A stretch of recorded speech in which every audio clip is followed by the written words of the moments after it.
Welcome to VBG news. ఈ రోజు filmy updates అంటే ఇప్పుడు చూద్దాం. రాజమౌళి డైరెక్షన్ లో ఎన్టీఆర్, రామ్ చరణ్ కలిసి చేస్తున్న RRR సినిమాలో అలియా భట్ ఓ హీరోయిన్ గా నటిస్తున్న విషయం తెలిసిందే. ఇక సినిమాలో సెకండ్ హీరోయిన్ గా సెలెక్ట్ చేసిన డైసీ ఎడ్గర్ జోన్స్ హ్యాండ్ ఇవ్వడంతో ఆమె ప్లేస్ లో మరో హీరోయిన్ ను వెతుకుతున్నారు రాజమౌళి.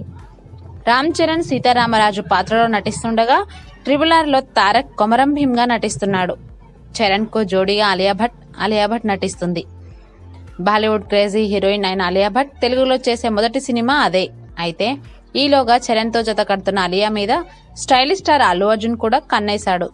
ప్రస్తుతం చేస్తున్న త్రివిక్రమ్ సినిమా పూర్తి కాగానే ఐకాన్ అంటూ దిల్ రాజు ప్రొడక్షన్ లో వేణు శ్రీరామ్ డైరెక్షన్ లో ఓ సినిమా చేస్తున్నాడు. ఆ సినిమాలో బన్నీకి జోడీగా అలియా భట్ ను సెలెక్ట్ చేసే ఆలోచనలో ఉన్నారట. అలియా భట్ తెలుగులో నటించడానికి భారీ పారితోషికం ఆశిస్తుంది. RRR అంటే 400 కోట్ల బడ్జెట్ తో వస్తుంది కాబట్టి ఆమెను భరించగలరు.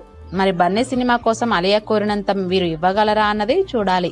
ఒకవేళ ఐకాన్ సినిమా అలియా చేస్తే కనుక చరణ్, బన్నీ ఇద్దరు మెగా హీరోలతో వెంట సినిమాలతో అలియా భట్ తెలుగులో కూడా అదరగొట్టే అవకాశం కనిపిస్తుంది. ఎలాగూ బాలీవుడ్ లో అందం, అభినయంతో దుమ్ము దులిపేస్తున్న అలియా భట్ టాలీవుడ్ వైపు అడుగులేయడం ఇక్కడ స్టార్ హీరోయిన్స్ కు షివరింగ్ తెప్పిస్తుంది. For more filmy updates keep watching VBG news.